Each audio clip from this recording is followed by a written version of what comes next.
The summer of 1991 had been unseasonably warm in the mountains of northern Washington state.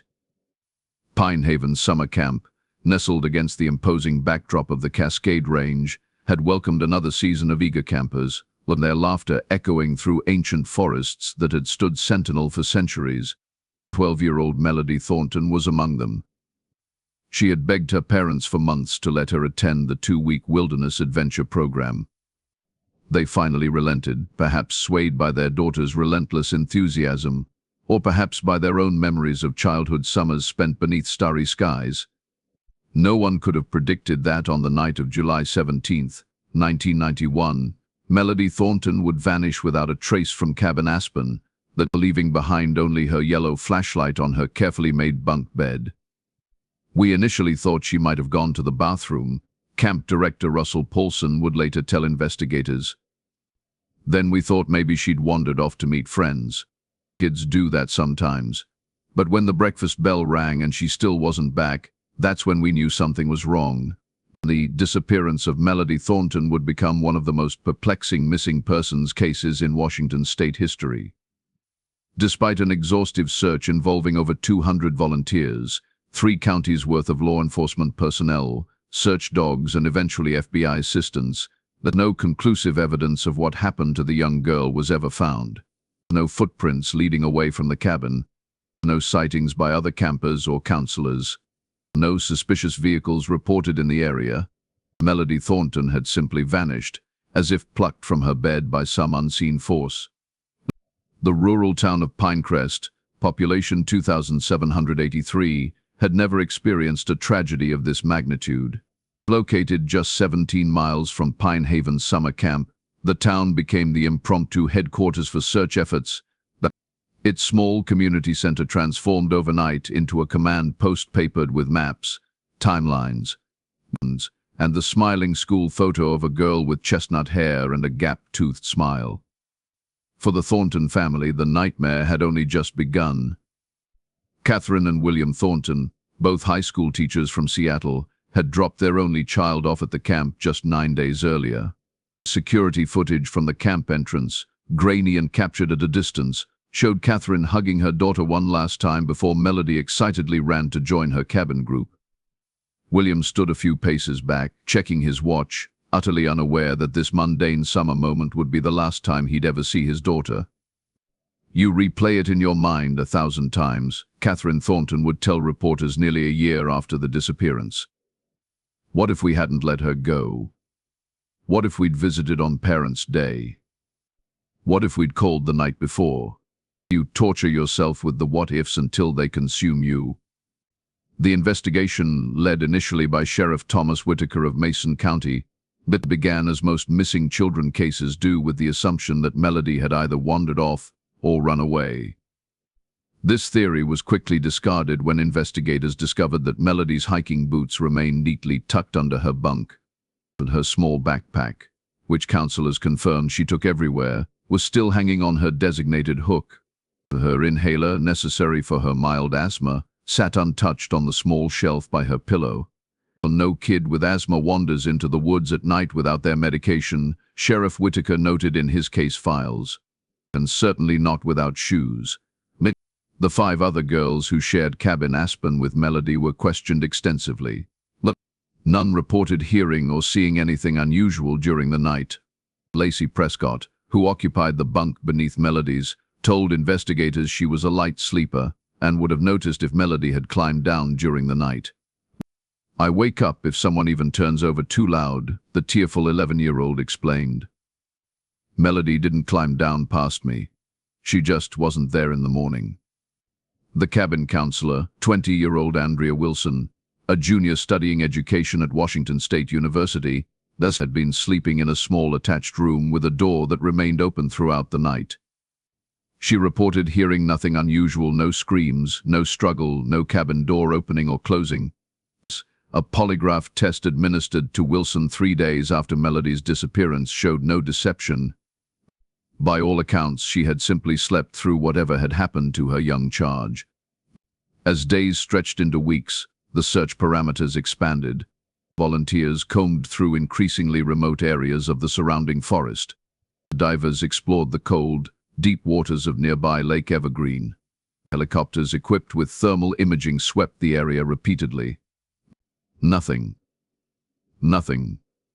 The FBI, called in on day 5 of the investigation, brought additional resources and expertise. Special Agent Leonard Patterson took charge of the case, implementing a more systematic approach to both the search and the investigation. Under his direction, every camp employee underwent extensive background checks. Every parent and relative of every camper was interviewed. Every vehicle that had entered or exited the camp property in the 48 hours surrounding Melody's disappearance was tracked down and inspected. The investigation revealed nothing that pointed to foul play, yet the circumstances made any other explanation seem implausible. How could a child vanish from a closed cabin without leaving any evidence behind? In my 30 years with the Bureau, I've never encountered a case quite like this one, Patterson would later write in his memoirs. The complete absence of physical evidence was both baffling and deeply troubling. It was as if the forest itself had swallowed her whole. 6 weeks after Melody's disappearance, Pine Haven summer camp closed for the season earlier than scheduled. The remaining campers were sent home, many of them confused and frightened. The idyllic summer retreat, once a place of joy and adventure, now stood empty, its cabins silent monuments to an unsolved mystery. For William and Katherine Thornton, life became divided into 2 distinct periods, before July 17, 1991, and after. Their comfortable suburban home in Seattle's Ravenna neighborhood gradually transformed into a makeshift investigation center. The dining room walls became covered with maps, timelines, and possible theories. The phone rang constantly in those first few months. Journalists, psychics, well-meaning strangers with tips that inevitably led nowhere. We had to change our phone number 3 times that first year, William Thornton recalled in a rare interview. People meant well, but some of the calls were disturbing. Individuals claiming they had dreamed where Melody was buried. Others insisting she'd been taken by a cult or by aliens. It was a circus of the macabre. Katherine, meanwhile, threw herself into the search with single-minded determination. She took an indefinite leave of absence from her teaching position and began spending 4 to 5 days each week in Pinecrest, working closely with local law enforcement and organizing civilian search efforts. Katherine became a fixture in our department, Deputy Samantha Taylor of the Mason County Sheriff's Office recalled. She had this quiet strength about her, even in the midst of unimaginable pain. She learned to read topographical maps, took wilderness survival courses, even got certified in search and rescue techniques. She was determined that if law enforcement couldn't find her daughter, she would. As the months passed, media attention inevitably waned. The story of Melody Thornton, once featured prominently on national news programs and true crime shows like Unsolved Mysteries, gradually faded from public consciousness. Other tragedies captured the nation's attention. Other missing children's faces appeared on flyers and milk cartons. But in Pinecrest, the case remained an open wound. The community, initially rallied around the search efforts, found itself divided as suspicions and theories multiplied in the absence of concrete answers. Russell Paulson, the camp director, became an early target of community suspicion. Though never formally named as a suspect, his position of authority and access to all areas of the camp made him a person of interest in the unofficial court of public opinion. "I lost everything because of those rumors," Paulson said in 1994, after relocating to Oregon following years of harassment. "My reputation, my career, my marriage. But people stopped just short of calling me a child killer to my face. And for what? I cooperated fully with every aspect of the investigation. I wanted to find Melody as much as anyone." Indeed, the extensive FBI investigation had cleared Paulson early on. He had an airtight alibi for the night in question. He had been in Seattle attending his brother's wedding, a fact confirmed by dozens of witnesses and time-stamped video footage from the event. As the first anniversary of Melody's disappearance approached, the investigation had officially gone cold. Sheriff Whitaker, facing mounting pressure from county officials concerned about resources, was forced to scale back the dedicated task force. Agent Patterson was reassigned to other cases, though he continued to consult on the Thornton disappearance when possible. For the Thorntons, this bureaucratic retreat felt like a second abandonment of their daughter. "They are giving up on her," Katherine told a local reporter after learning of the scaled-back investigation. "They are telling me to accept that I will never know what happened to my little girl. How can any mother accept that?" The strain took its toll on the Thorntons' marriage. William, who had initially supported Katherine's obsessive focus on the search, gradually began to advocate for some return to normalcy. "We can't bring her back by destroying ourselves," he reportedly told friends.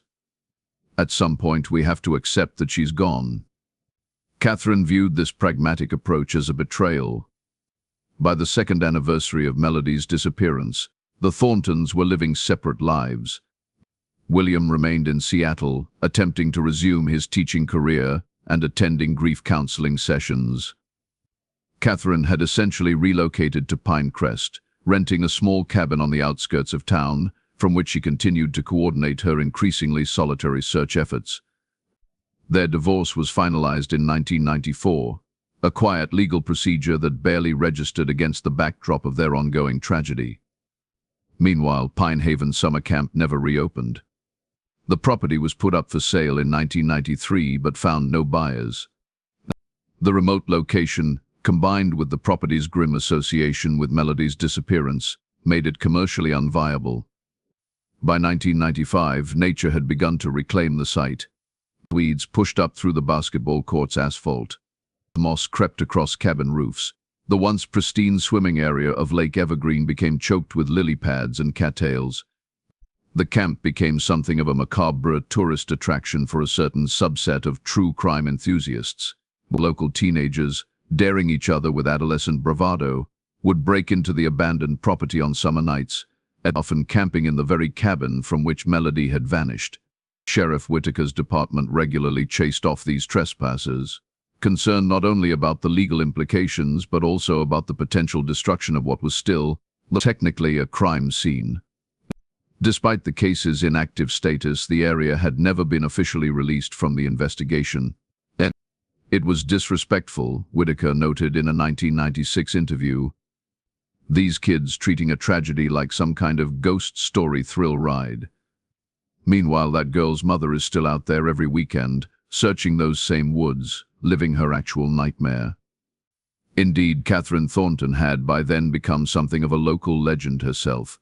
Hikers and hunters in the forests surrounding Pinecrest would occasionally report sightings of a solitary woman with prematurely graying hair and methodically working her way through the underbrush with a walking stick and a dog-eared map.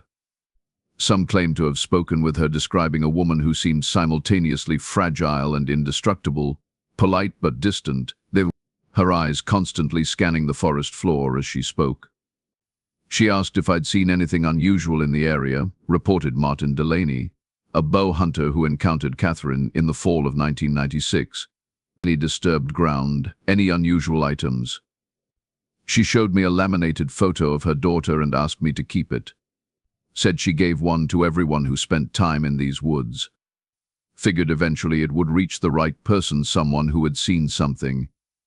By 1997, the search for Melody Thornton had been officially classified as a cold case, in the file by then filling several boxes with interview transcripts, search reports, forensic analyses, and thousands of leads that had led nowhere was archived in the basement of the Mason County Sheriff's Department.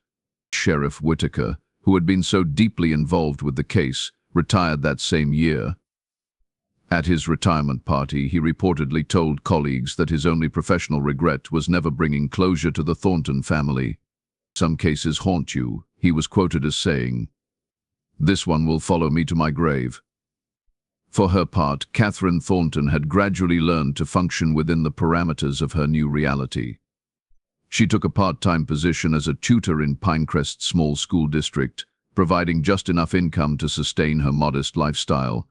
Weekdays were spent educating other people's children. Weekends and holidays were dedicated to searching for her own. The search methodology had evolved over the years. What had begun as frantic, often haphazard forays into the wilderness had developed into a systematic grid search of the entire region surrounding the camp. Katherine maintained detailed maps showing which areas she had covered and when. She developed relationships with local forestry officials and search and rescue volunteers, who would occasionally accompany her on particularly difficult terrain. She became an expert in forest topography, tracking, and forensic awareness, noted Ranger Joseph Bryant of the U.S. Forest Service. She could spot a piece of fabric caught on a branch from 20 yards away.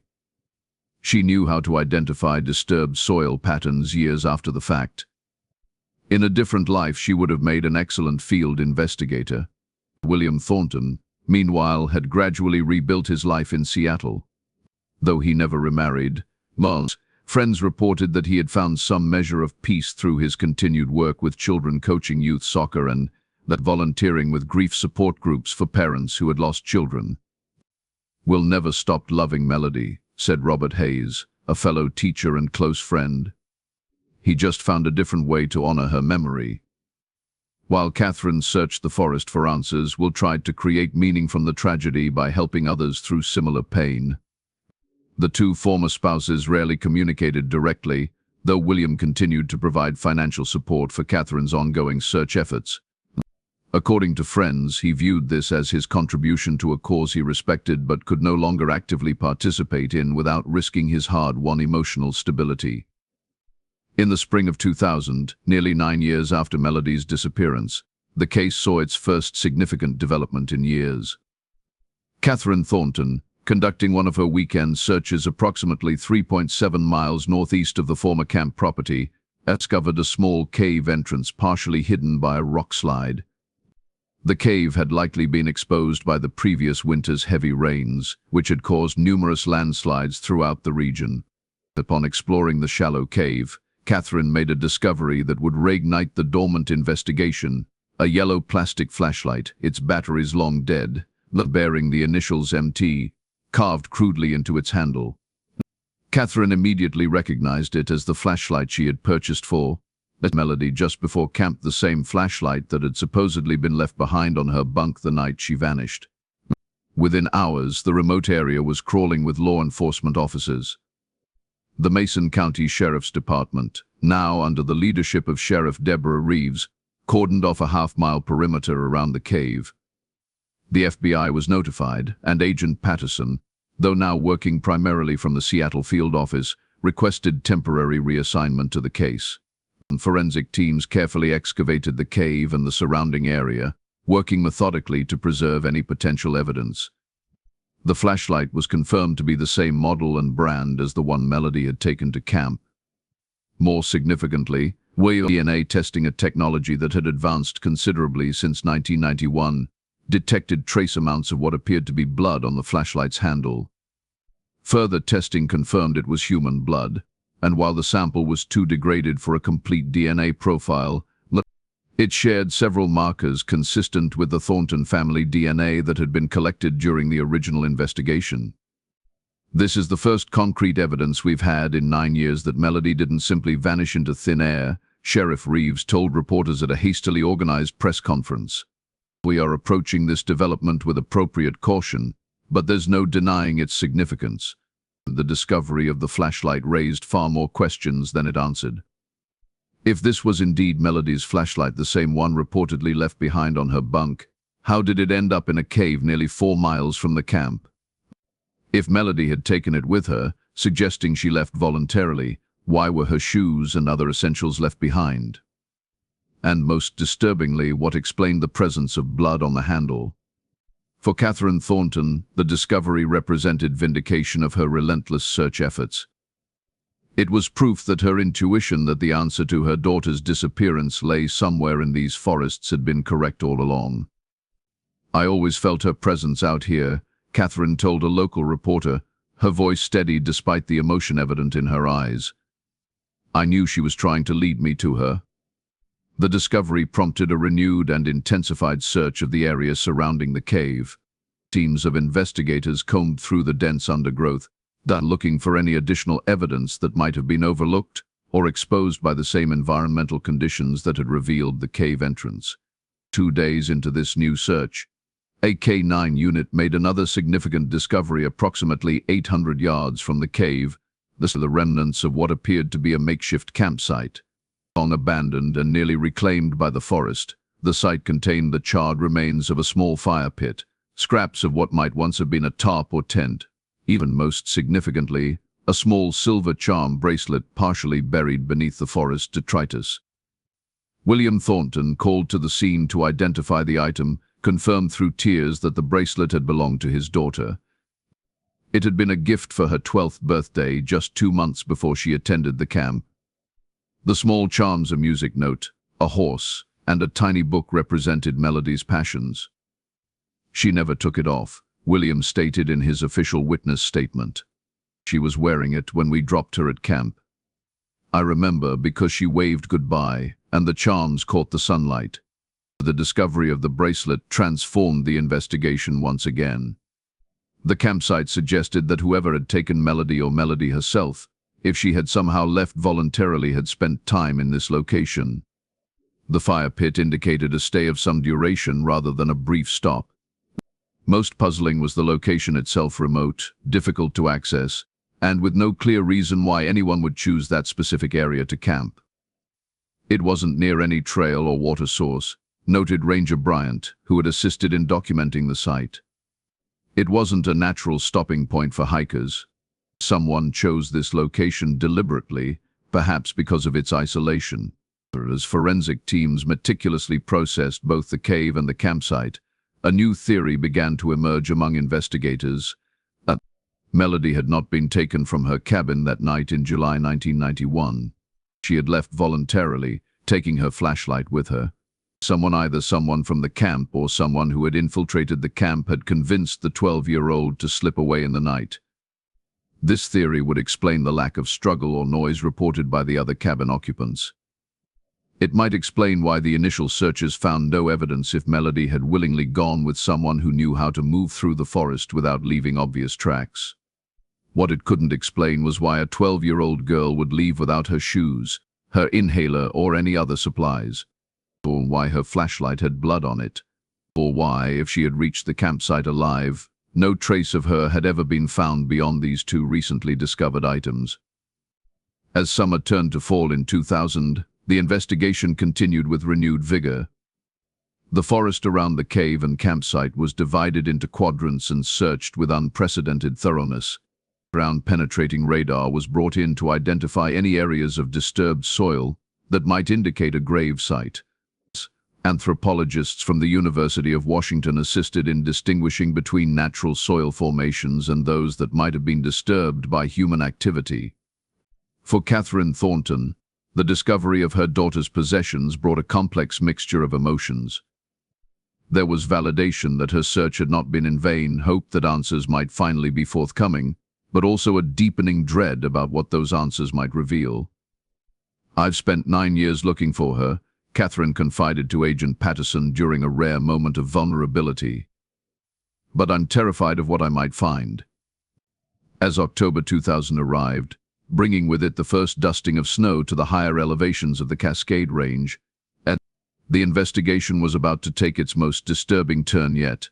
A turn that would not only shed light on what happened to Melody Thornton, but would reveal a pattern of disappearances spanning decades, a dark secret the forests of Washington state had kept hidden for far too long.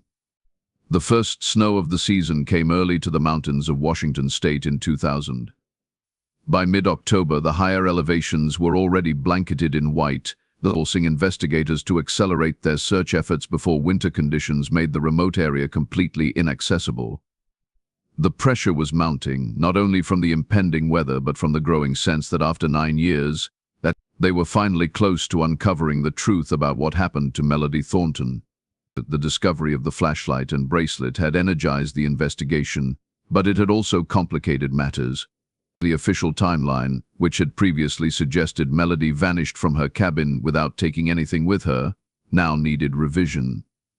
If the flashlight found in the cave was indeed the same one reported to have been left on her bunk, then someone had lied or been mistaken during the initial investigation. "We are essentially having to rebuild this case from the ground up," Sheriff Deborah Reeves explained to the assembled task force during a strategy meeting. 9 years is a long time. Memories fade. People move on. Some potential witnesses have died. We need to re-interview everyone connected to the camp who's still available. The process of tracking down former camp employees and campers began immediately. The most had scattered across the country in the intervening years. Some were reluctant to revisit the traumatic events of that summer. Others seemed almost eager to share details they claimed to have been too frightened to reveal during the original investigation. Among these was former counselor Andrea Wilson, now a 30-year-old elementary school principal in Portland, Oregon. Wilson had been the counselor assigned to Cabin Aspen the night Melody disappeared. But in her original statements, she had maintained that she heard nothing unusual during the night and had no knowledge of Melody's whereabouts. When re-interviewed in October 2000, however, Wilson painted a different picture. "I was scared back then," she admitted to investigators. "I was just a college kid. I thought I'd be blamed." According to Wilson's new testimony, she had awoken briefly around 1:30 a.m. on the night Melody disappeared. She recalled seeing the beam of a flashlight moving around the cabin and assumed one of the girls was up to use the bathroom. Half asleep, she had called out softly, asking if everything was okay. A voice which she had assumed was Melody's had whispered back that everything was fine, just looking for something. "I fell back asleep almost immediately," Wilson stated. "I had been up since 5 a.m. the previous day, running activities. I was exhausted.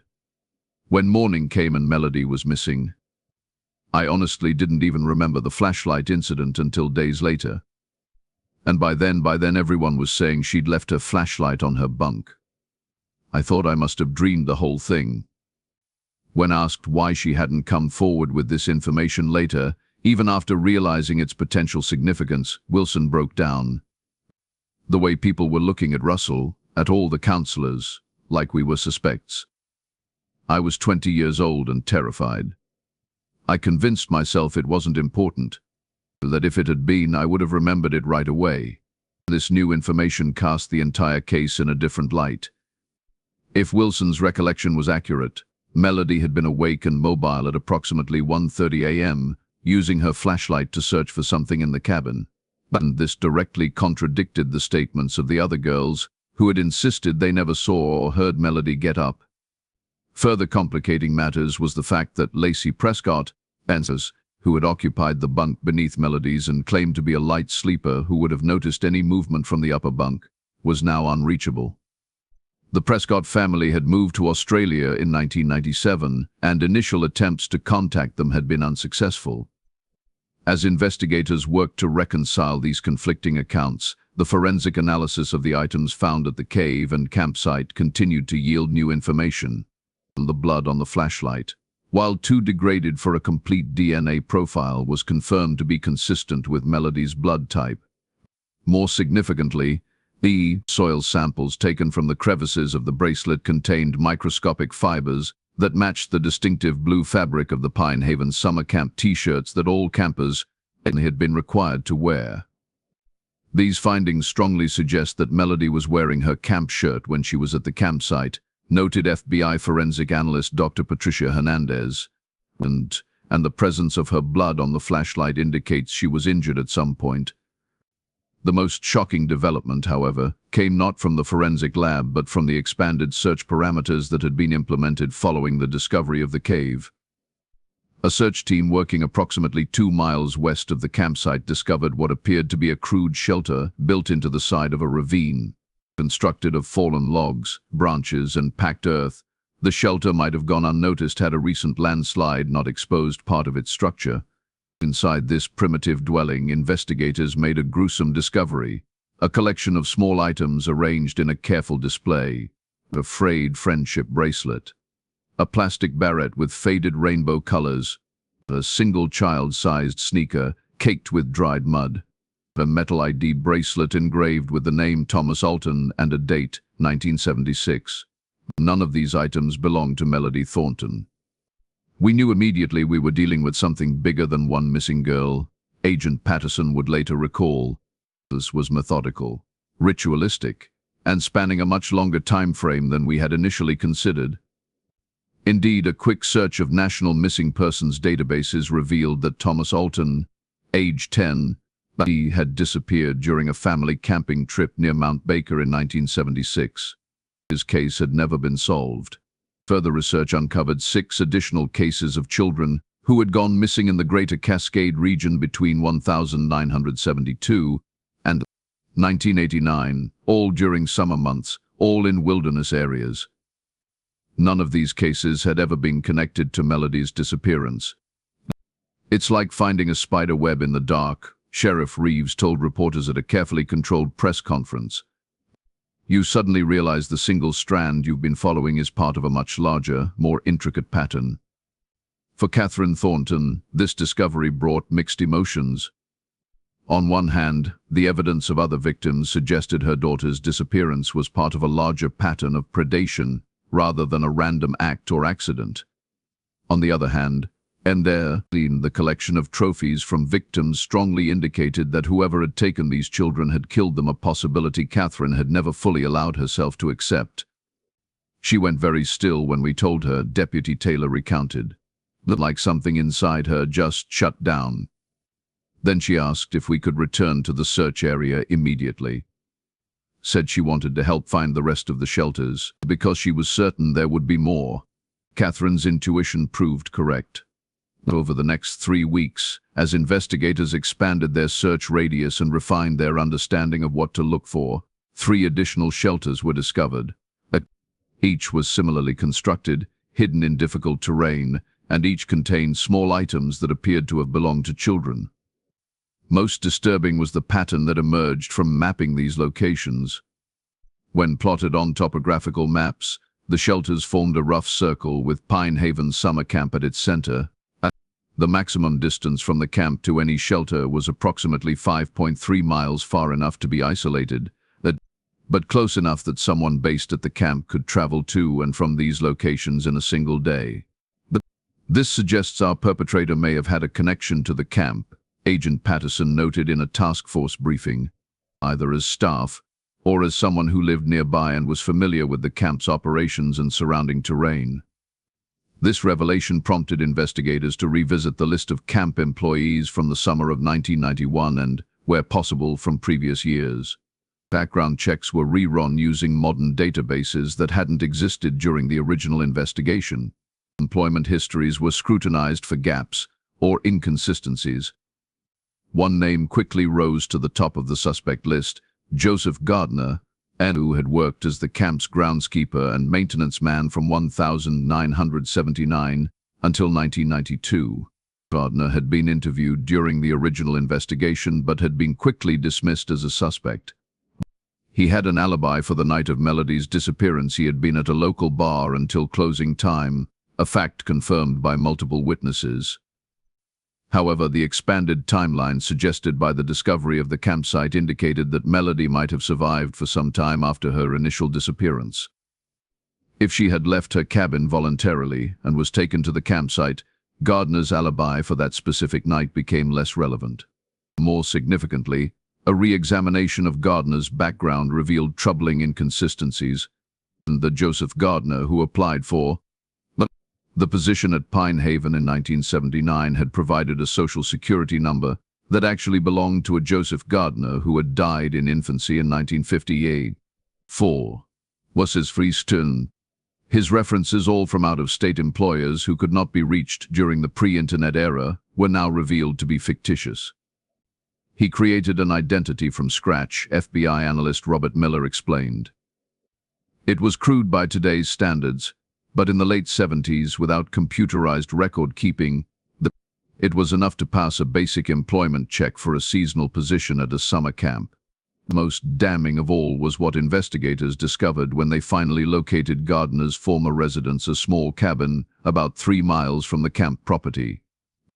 The cabin had been abandoned shortly after the camp closed in 1991.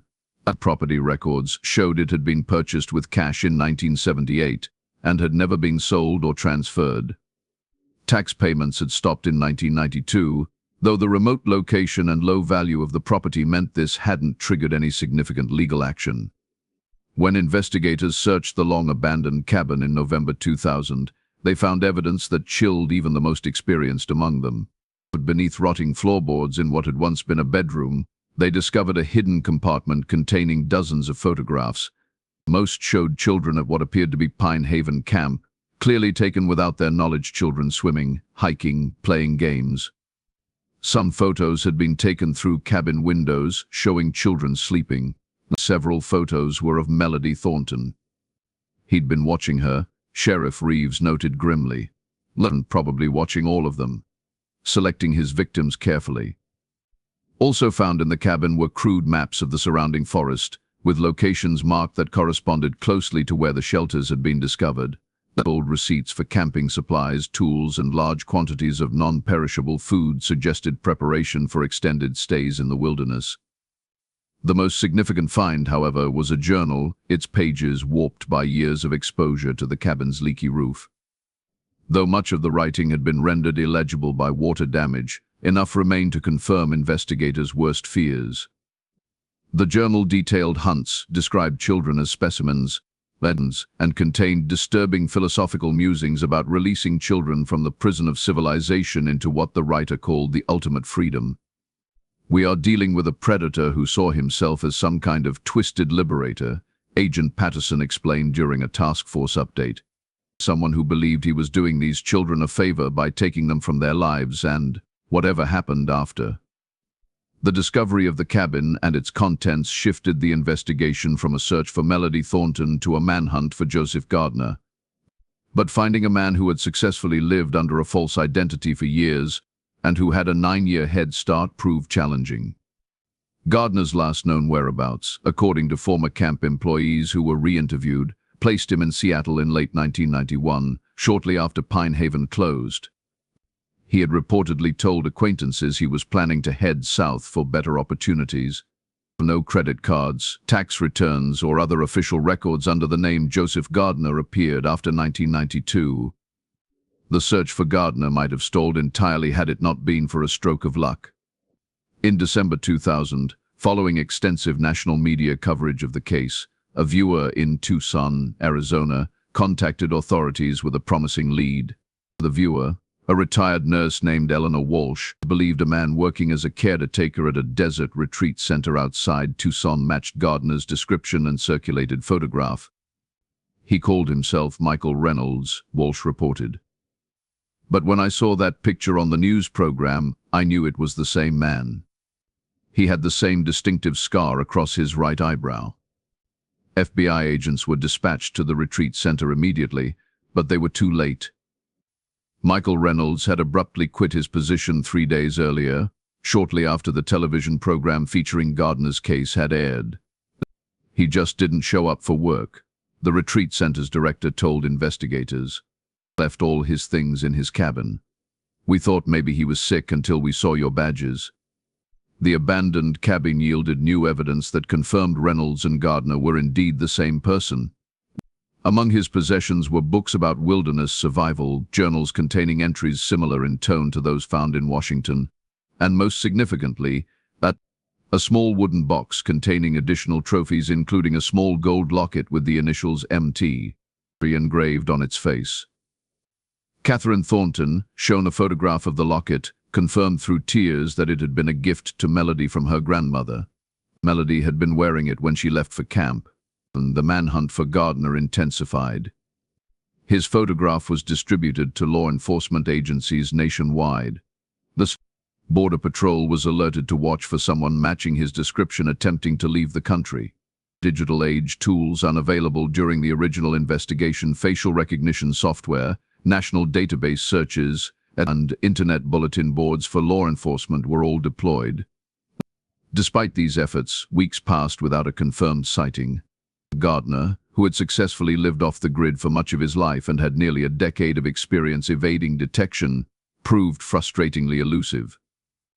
As Christmas approached, bringing with it the 10th holiday season the Thornton family would endure without knowing their daughter's fate, the investigation faced another complication: weather. Heavy snowfall had made the search areas in Washington state completely inaccessible.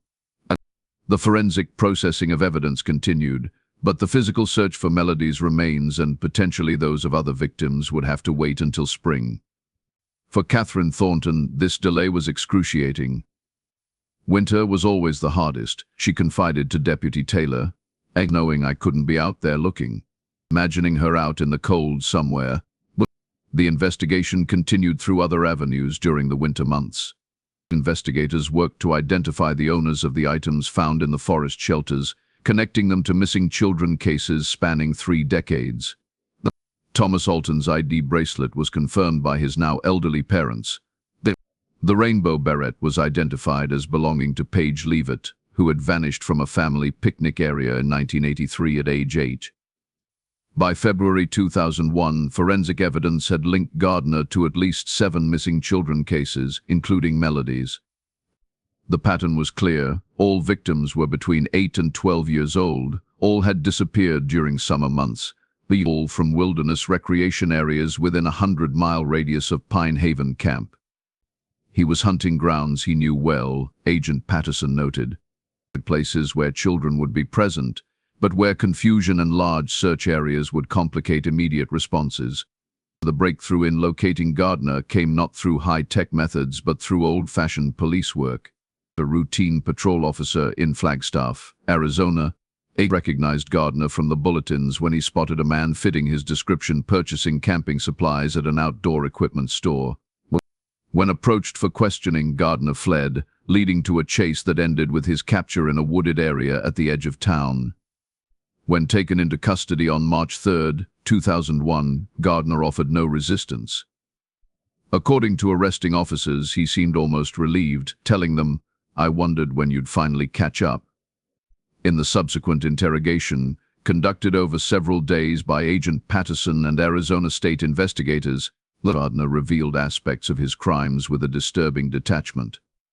He admitted to taking several children over the years but refused to provide exact numbers or locations of remains. He spoke of his victims as having been elevated to a higher state of existence through their time with him in the wilderness. He constructed an entire philosophical framework to justify his actions, noted FBI psychologist Dr. Lisa Novak, who reviewed the interrogation transcripts. In his mind, he wasn't harming these children. He was freeing them from civilization, teaching them to embrace what he called the raw truth of existence.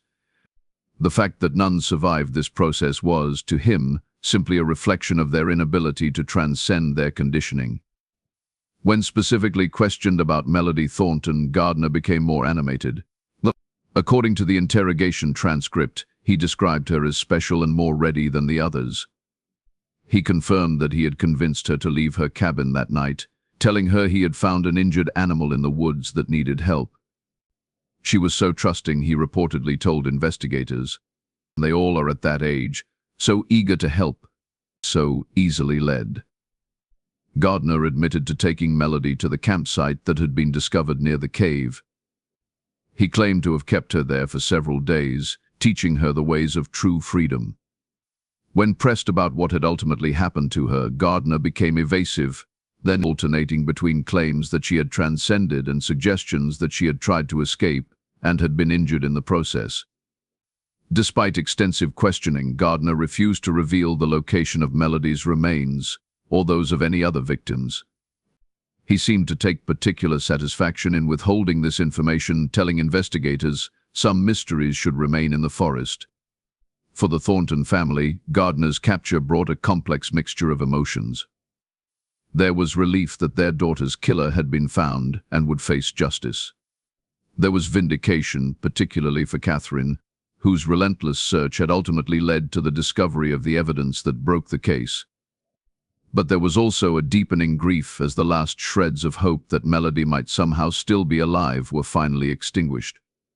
The hardest part was hearing how he tricked her, William Thornton told reporters after being briefed on Gardner's confession, that she went with him thinking she was going to help an animal. That's who she was always wanting to help. He used her kindness against her. In April 2001, as the snow began to melt in the mountains of Washington state, the search for Melody's remains and those of other victims resumed with renewed urgency. Gardner, despite facing multiple capital charges, continued to refuse to provide specific locations.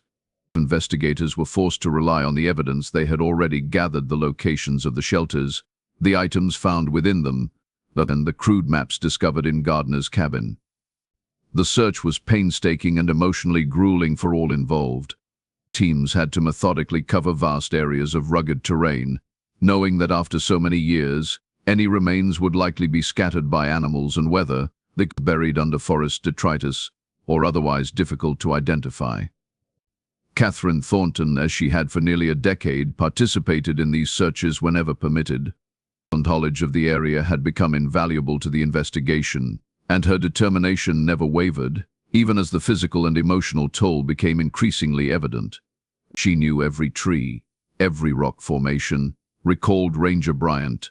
She had spent more time in those forests than most of the professionals on the search teams. If anyone was going to find Melody, we all believed it would be her mother. This prediction proved prophetic. On May 12, 2001, Katherine Thornton, searching an area approximately half a mile from the previously discovered campsite, noticed an unusual configuration of stones near the base of a large Douglas fir. The stones appeared to have been deliberately arranged in a rough circle, inconsistent with natural formations in the area. When investigators excavated the site, they discovered human remains buried approximately 3 feet beneath the stone circle. Dental records would later confirm these remains belonged to Melody Thornton. Forensic analysis indicated that Melody had died from a combination of blunt force trauma to the head and exposure to the elements. The evidence suggested she had indeed attempted to escape from her captor, likely sustaining the head injury in the process, then succumbed to her injuries and the harsh mountain environment. She fought, Katherine said simply when informed of these findings. "My brave girl fought to come home to us." And the discovery of Melody's remains led to intensified searches in the vicinity of the other shelters. Over the following months, the remains of 5 additional victims were located, all buried beneath similar stone circles. Thomas Alton, Paige Leavitt, and 3 other children whose disappearances had never been connected to the case were finally found, giving their families the closure they had sought for decades. Joseph Gardner was ultimately charged with 7 counts of first-degree murder, as well as numerous additional charges including kidnapping, assault, and various sexual offenses.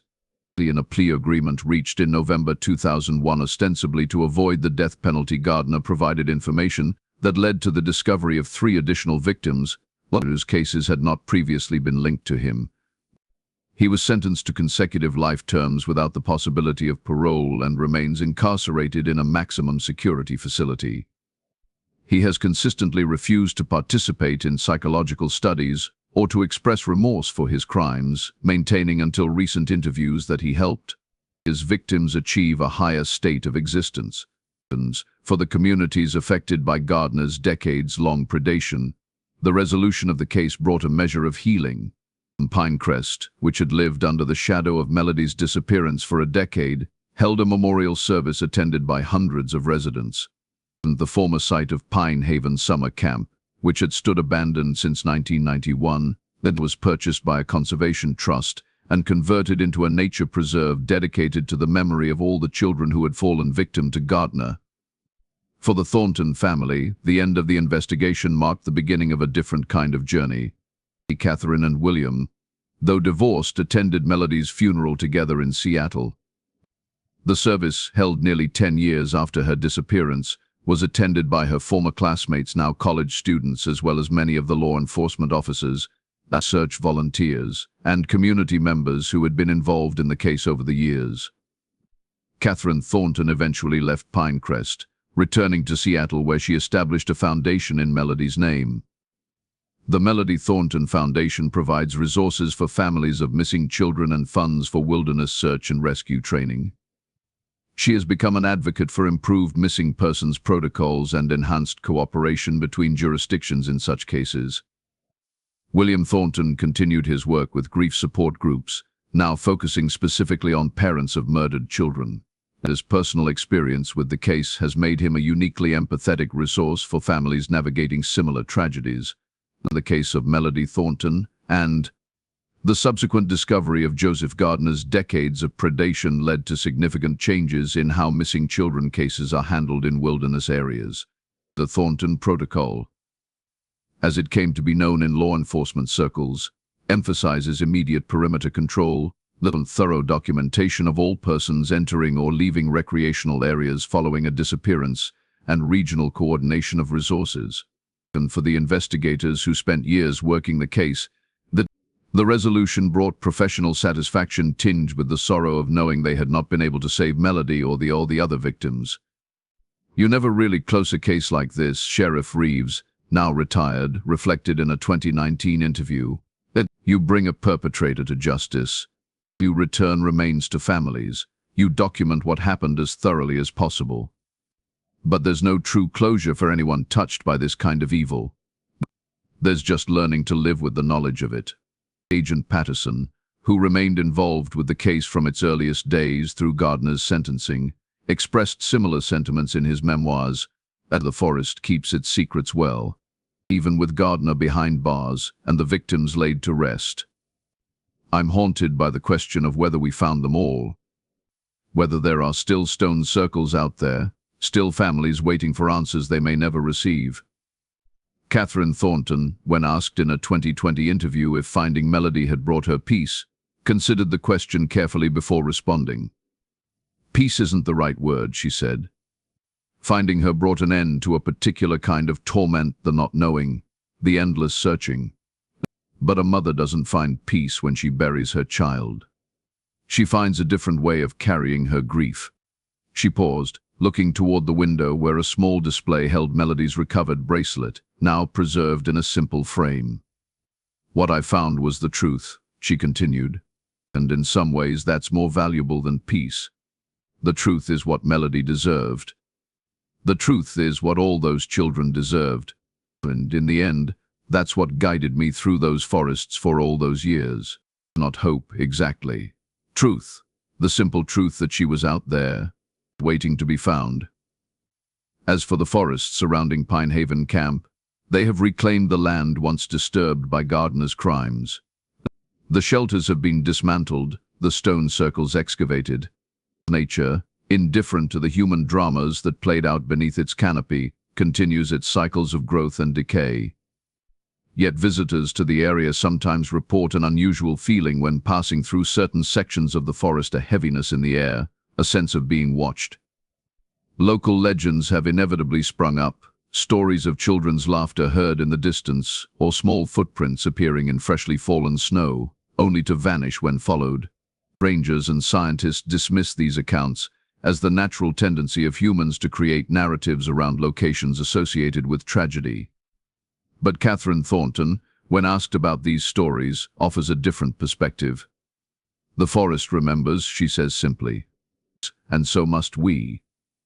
In the end, the case of Melody Thornton stands as a testament to a mother's determination, a reminder of the vulnerability of the innocent, and a warning about predators who move unseen among us. It demonstrates both the darkest aspects of human nature and the resilience of those left behind to pick up the pieces. The yellow flashlight that Katherine discovered in that hidden cave in 2000, the small beacon that ultimately led to answers after nearly a decade of darkness, now sits in a glass case at the headquarters of the Melody Thornton Foundation.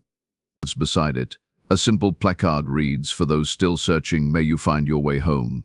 And in the forests of Washington state, where the wind still whispers through ancient trees that have witnessed both humanity's deepest cruelties and its most determined love, the story of Melody Thornton and all the children taken too soon continues to echo a reminder that even the darkest mysteries can eventually be brought into the light, and that sometimes it is those who refuse to give up who ultimately uncover the truth.